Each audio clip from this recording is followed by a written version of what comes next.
waxaan ahay aabbo Soomaaliyeed baraha bulshada aad baa leega jecel yahay meeshaan tago waxa aaminsanahay in si fiican liiga soo dhaweynayo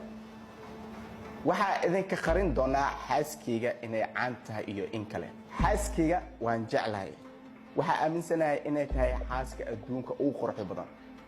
waxaana saaxiib la ahay dhalinta Muqdisho dalka dibadiisa waa u baxay oo safarkii uu dambeeyay wuxuu ahaa Kenya kadib waan soo laabtay hadda waxa ku suganahay Muqdisho nolosheeda haddaan wax yar idinka fahansiiyo waxaan ahay YouTuber sidoo kale jilaa ah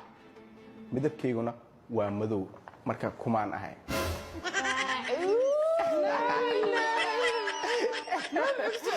waa xawaalay gabdha soo dhacay markaan aad midabka madow meel u socotay miya midab markaa bedele soo dhaqantay أبير مالك بكريسي بلسة مركب muuqaalka diyaar dhamaystay waxaa ka codsanaya inaad subscribe noo dhahdo aan video share noo dhahdo dabcan inaa aragtida ka dhiibatay aan rajaynaa fadlan muuqaalka